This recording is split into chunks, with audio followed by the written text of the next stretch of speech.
welcome everyone, and a special welcome to our international guest speaker all the way from the UK, Mark Newbrook. I'll introduce Mark shortly. Just quickly remind everyone about the topic and the description, just so that we've got the context before Mark starts talking. So, Wittgenstein, two philosophers in one. Mark will present a linguist's take. Ludwig Wittgenstein was an Austrian-British philosopher who taught and worked at Cambridge between 1912 and 1947.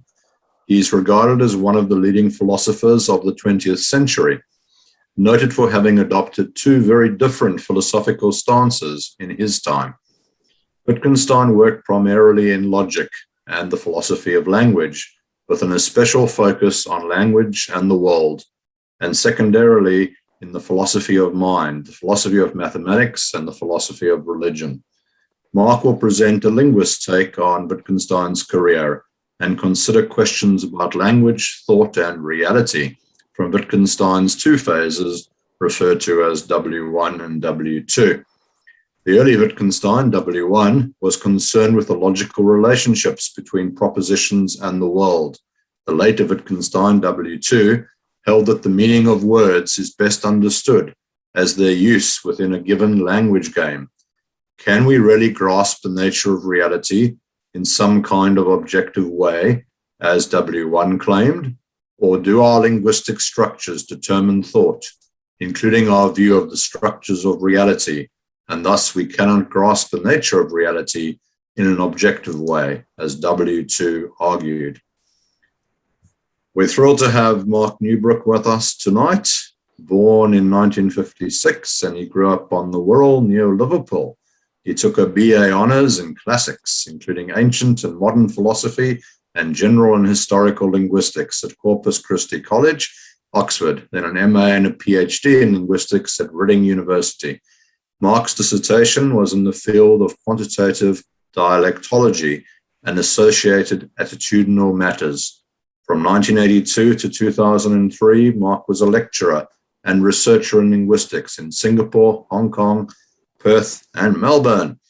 Apart from dialectology and historical linguistics, he has worked on semantics, English grammar, and phonology, and latterly, combining his linguistics with his broad-based interest in skepticism, on skeptical linguistics, becoming the linguistics consultant to Australian skeptics and now to the two main British skeptical organisations.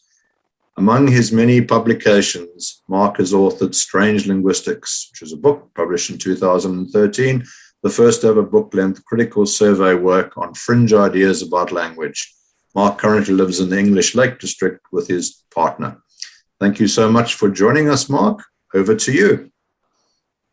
As has been pointed out, I am a linguist, and this is, as Akiba said, a linguist's take on Wittgenstein. So many of you will know more than I do probably about Wittgenstein as a philosopher, but I may be able to introduce something new by way of my linguistic take, my linguistic angle on it. Unfortunately, there are too few people who know both disciplines well, and this keeps coming up again and again. For example, I once made a comment which turned out to be totally false, but not many philosophers had challenged the basis of Chomskyan linguistics. And someone pointed out to me, there's a huge list of papers that do that, of which I was unaware, simply through being a professional linguist rather than a professional philosopher. And in those pre-web days, it was easy to miss stuff. It's easier now to find stuff. But it remains the case that not very many people know both subjects well. I used to go to a philosophy group where people denied the relevance of linguistics or indeed language to philosophical concerns. I've talked to linguists who are not very interested in philosophy and know very little about it. So I think it wouldn't be bad for there to be more interaction between the two disciplines, and there'd be people who could do this better than me, but I'd like to make a little contribution. So we've heard about the career of Wittgenstein in general terms. He did operate mainly in Cambridge. At one point, he spent a little time in Vienna with the Vienna Circle. People may know of Carnap, and they may know of Alfred Eyre, who did some of his early training as a philosopher in the Vienna Circle. He spent a bit of time back in Austria, but he had a peculiar career. He hardly published anything in his lifetime. He published a Tractatus, which is only 75 pages. He published one article, one book review, and a dictionary for children. The other major publication was after his death, Philosophical Investigations. That's what we've already heard, basically. The material in W2, which became Philosophical Investigations, was published only posthumously, although he had a group, 2 volumes of notes of what became Philosophical Investigations, and they were later published in 1958 as preliminary studies for the Philosophical Investigations. He is known for the difficulty experienced by many commentators in penetrating some of his often tersely expressed comments. Many people find him pretty obscure, particularly the Tractatus, which is very short, as I said, and it's full of very aphoristic statements organized hierarchically. Now, there is a good introduction, it's now quite old, by David Pearce in the Fontana Modern Masters series. I think it's still a good introduction to Wittgenstein, but Pearce does too readily, I think, accept some of Wittgenstein's conclusions, particularly W2. He talks as if by the end of his life, Wittgenstein had basically got it. So we'll say things like Wittgenstein realized blah, blah, blah, which implies that he was right in saying that. It's not presented as a matter for conjecture or further consideration. I still think it's a good book.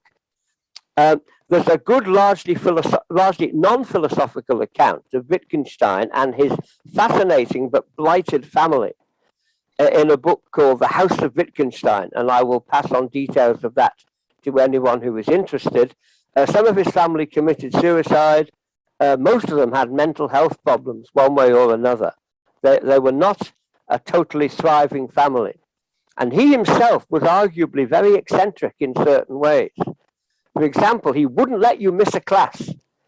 If you missed one class, even though for apparently a good reason, he would threaten to expel you from the whole group and be very cross with you indeed.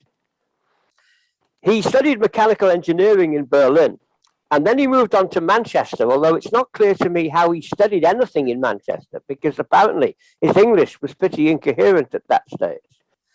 But he was recommended by Gottlob Frege to go to Cambridge and study with Bertrand Russell. And apparently, he more or less burst into Russell's premises without advance warning and demanded to study and work with Russell. Russell hardly knew who he was. And he rapidly acculturated. Russell said that Wittgenstein was the most perfect example he'd ever known of genius as traditionally conceived. Passionate, profound, intense, and dominating. But he thought that W1 was much better than W2. Russell didn't have much time for W2. He thought Wittgenstein had taken a wrong turn at that point. Wittgenstein did all kinds of other things. During the war, he worked as a porter in Guy's Hospital in London, where the Shard is now. There's a little plaque there saying about this. He was a very strange and complex and interesting man, and I'm sure there's plenty that we still don't know about Wittgenstein's life that would be of some interest. Okay, so there we have a very brief statement of the 2 positions that Wittgenstein adopted during his life. Yeah, and as we've heard, W1 was concerned with the logical relationships between propositions and the world.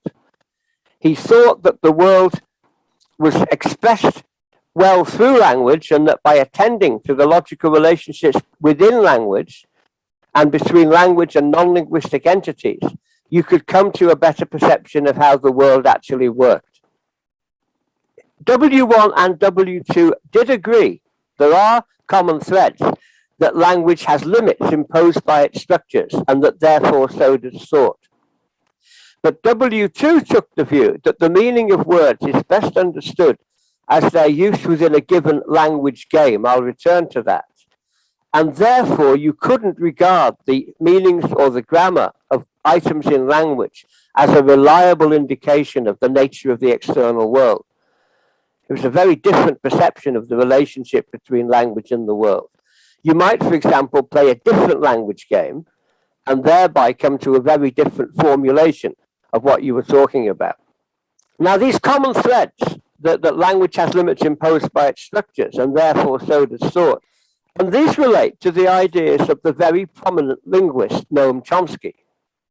Now, Noam Chomsky only started publishing after Wittgenstein's death. He started publishing in 1957 when he was only 29 and had a huge impact on the linguistic world.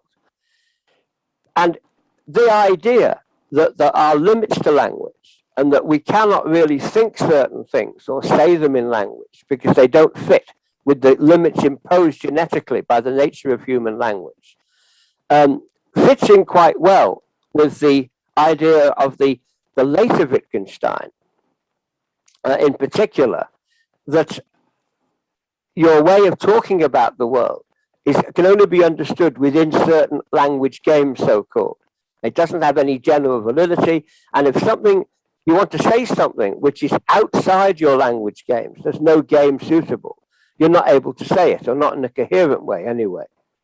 But the other feature about Chomsky, which relates to Wittgenstein, relates more to W1. W1 anticipated Chomsky's universalism. Part of Chomskyan linguistics is that all languages have an underlying common structure. It's of a very abstract nature. It consists typically or mostly of restrictions on what can and cannot be done in language, what types of grammatical structure occur, what will never occur, even though they can be understood, but they will never actually occur in a human language. Chomsky was talking mainly about grammatical structures. W1 is more concerned with logical structures, but there are links between logical structures and grammatical structures. So although their focus is different, there is that relationship between W1 and Chomsky in that respect. W2 was non-universalistic because W2 involves the idea that differences between linguistic forms reflect deep differences. You may be playing a different game, or you may be speaking a language with a very different structure anyway. There are few linguistic universals. You can't easily say this is something which applies to all languages or even to all varieties of the same language. Now, this has been a big thing in linguistics. You get, for example, people like Sapir and Whorf, the two great American linguists of the mid-20th century, before Chomsky, and they argued that languages can be really very different indeed. The differences run deep. There's very little universal. And another language that you start to study might be completely different from any other language that you have ever studied. And the thinking of people who are native speakers of that other language might be totally different from the thinking of people who speak the languages with which you are more familiar. And this was researched very heavily. It could have become a bigger deal, but both Sapir and Whorf died young. If they'd lived to a normal age and continued to be professional linguists, but even without them, they had a huge influence, and they had an influence outside linguistics. For example, Benjamin Lee Whorf corresponded with George Orwell, and Newspeak in 1984 owes a lot to Whorf's thought. Whorf himself wrote an unpublished fantasy novel along the same kind of lines. And then there are other people like Jack Vance, the science fiction writer, who wrote a book called The Languages of Pow, which is based on the Sapir-Whorf hypothesis. So this had enormous influence, even though the two main men involved died young. And there's been quite a conflict between their view of things and the Chomskyan universalizing view of things within linguistics. So W1 suggests that awareness of genuine structures in the real world generates the most significant features of thought and thus of language. But W2 adopted what's almost the reverse view. Linguistic structures determine thought, including our view of the structure of reality. And therefore, our view of the structure of reality has no independent grounding. It can't be treated as especially significant or authoritative. We can't claim to have access to ideas about the genuine structure of the world, or at least we can't do so through language. Therefore, languages cannot reliably inform us about the world, and therefore W1, according to W2, had succumbed, like most other 19th and 20th century analytical philosophy, to the enchantment of believing that we can really grasp the nature of reality in some kind of objective way, chiefly, according to analytical philosophers, by analyzing the linguistic forms used to express propositions. Now, I've busied myself with this to some degree because I've taken an interest in the fact that there are bigger differences between languages in this respect than some people realize.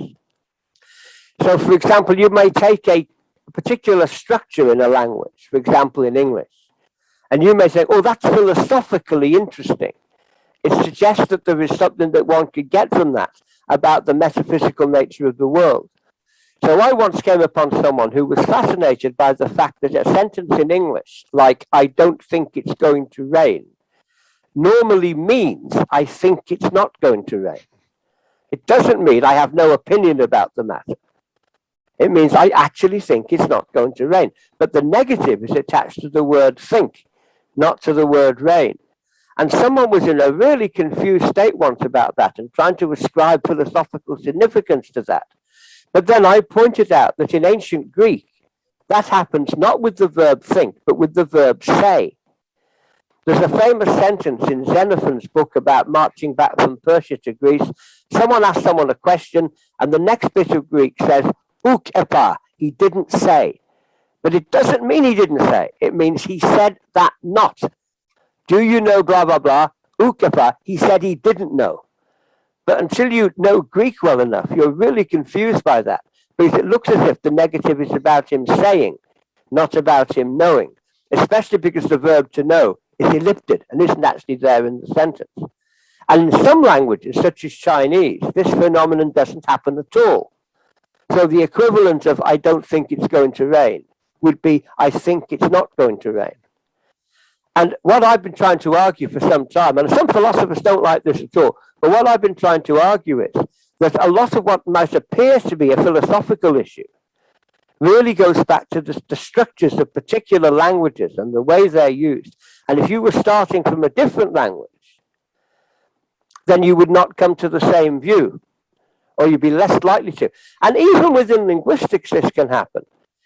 Chomsky grammars, for example, don't like any structure in which the verb and the object are separated from each other.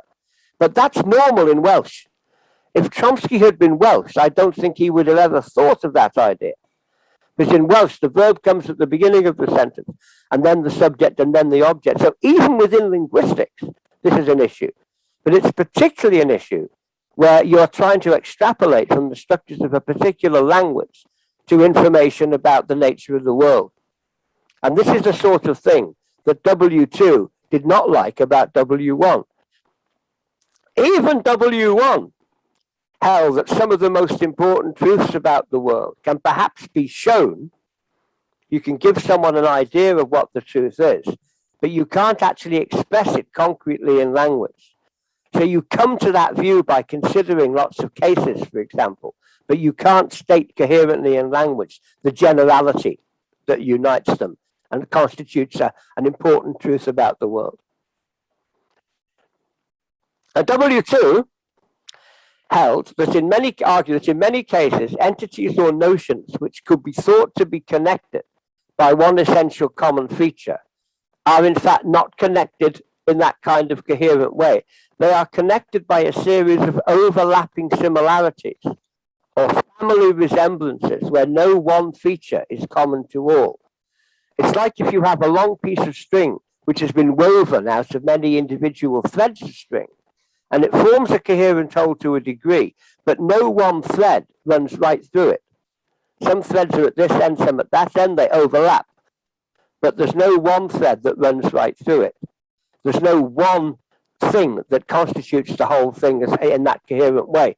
No one feature is common to all. And Wittgenstein gave as an example games. Now, we use the word game to cover an awful lot of things. Games of chance, like gambling. Games which are very cerebral, like chess, where you sit and stare at a board and work out what to do, how you will beat your opponents. Very physical games like football of various kinds. Children's games. Board games. All kinds of different games. And some of them are very different indeed from each other. It is hard to see what they actually would have in common. They're part of a series of family resemblances, overlapping similarities. And this makes the use of games in philosophizing valid and important, but it means you are making a mistake if you imagine that because A is a game and B is a game, they must have something significant in common, actually in common. Wittgenstein, W2 used this as an analogy for linguistic uses. If you say A and you say B in the same language or in different languages, they may be in the same domain, the same family of ideas, but they may not have anything very specific in common. And you can't derive from the fact that they're both whatever they may be any deep philosophical conclusion. Now, there were two specific language-related issues discussed by Wittgenstein, which a linguist will tend to focus on specifically. One is the claimed impossibility of a private language. There's been a long-running debate about can there be such a thing as a private language where one thinking individual makes up a language on their own, which is not used to communicate with others. Very personal, very specific to them. Now, Wittgenstein said this couldn't happen. Clearly, people can make up languages on the basis of languages they already know. Possibly the most famous people of this kind are people like J.R.R. Tolkien, who invented Elvish languages for use in his fiction. But it's quite apparent that they're based on languages that Tolkien already knew. The two main Elvish languages are based on Welsh and on Finnish. How did Tolkien start? He saw trains passing his Birmingham home with Welsh destinations on them. He got interested in the Welsh language. And he learned Welsh, he learned Finnish, he learned other languages, and his Elvish and Dwarvish and other languages are constructed. He was a talented linguist and philologist, Tolkien. He was well able to do this. He didn't start from nothing making up those languages. Then you get people like Zamenhof, who invented Esperanto. Esperanto is the best known of a large number of invented languages, some of which have had quite a lot of success. In the 19th century, there was one called Volapük, which is world speech in Volapük. They once had a conference where even the waiters at dinner spoke Volapük. Esperanto in the end beat Volapük, and many people have learned it, although it is by no means as neutral as people claim. Of course, it's a European-style language. But again, Zamenhof was a native speaker of Polish, and he learned other languages. He didn't make that up from nothing. And the Wittgenstein claim is that it's simply not possible. You don't come to language in that way. And if you'd never learned another language, you would not be able to make up a private language. And even if you make up a language, it will only obtain vitality by being used with others, by being written and spoken and used with others. Without that, it will be a very half-baked, basic thing that even you would not be able to use in a very satisfactory manner. Now, if this is true, if this kind of criticism of the notion of a private language is correct, one issue that arises is how did language start in the first place? There must have been, presumably, a first language. It might have been a rudimentary language at that stage. But if it is not possible for someone to make up a language on their own, there must have been two people at least simultaneously working, developing that first language. And a lot of linguists and philosophers have wondered about this. There is a book called How is Language Possible? By a philosopher called Hathiangadi. I actually met his daughter, who's also a philosopher. And this book is really thick because it's not an easy issue. You can discuss for a long time, how can language possibly exist in the world? How can we use these noises or bits of marks on paper to relate to things in the world or to concepts in our minds? And in particular, how did that start in the first place? So that's one issue. And the second issue is W1 suggests that there might be something of a master language which is used to express logic and semantics, not necessarily to talk about the real world, talk about empirical things in the real world, but to express the core of logic and semantics. And the actual languages draw on that for their logical and semantic components. And this is similar to the Chomskyan notion of mental ease. In Chomskyan linguistics, there is a notion of mental ease, which is very much this, that there is a universal language, which we all inherit through the language acquisition device, which Chomskyans believe we inherit genetically, which is species specific and very largely uniform across the species, very little variation in it. And that provides us with the basic logical and grammatical structure and meaning structure of our language. And then the actual languages we learn are grafted onto that as we mature and become language users. Now, this depends very heavily on a Chomskyan model of how we learn language and how languages are passed on between the generations. And this is very contentious. And I have an extract on mental ease, my ideas about mental ease, which comes from a review I wrote a few years ago of a book by Vivian Evans, who's a very anti-Chomskyan linguist. And he suggests that mental ease is not needed and is not possible. But some Chomskyan linguists say if you don't have that, there's an infinite regress in terms of how you would try to acquire an actual language. You need that as a basis for learning an actual language as a child. It must exist, however peculiar some people may think that is. So I can say more about that if people are interested. There's also, it keeps coming up this. I went to an exhibition a few years ago in the town of Bury, north of Manchester. They have a wonderful art and sculpture gallery there. And they had an exhibition which was basically about reading as art, written language as art. And a lot of it was about these issues involving the relationship between language and the mind.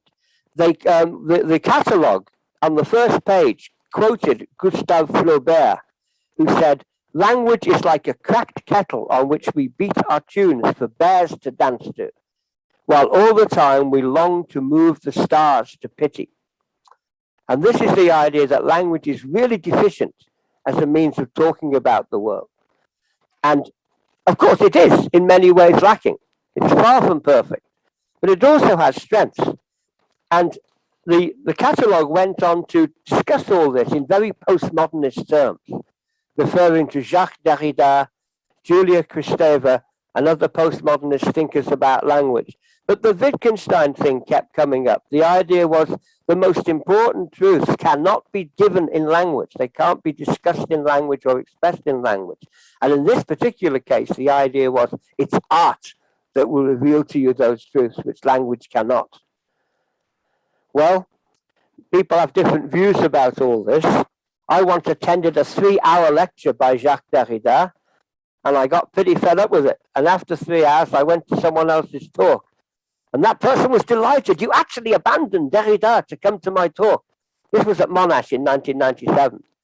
And Derrida, I thought it was a dreadful exhibition of vague and unjustified stuff. But that's my take on people like Jacques Derrida. Some people would have a different view. You only have to mention Alain Sokal and these people have a fit. But that's my view. I might be wrong. But it's interesting that in a context like in an art and sculpture gallery, where you wouldn't think this kind of thing would come up particularly, it did come up. It was to do with not only the postmodernists, but also this Wittgensteinian notion that the most important truths about language cannot be expressed, about the world, cannot be expressed in language. They might be shown, but you can't actually handle them in an adequate way in language. It's not adequate for that. Wittgenstein died in 1951, a complex man, to some degree an unfathomable man. Thank you. And I will happily discuss this, take questions, whatever. Thanks very much. So I want to thank Mark for a really good overview of the two Wittgensteins. I certainly learned a lot.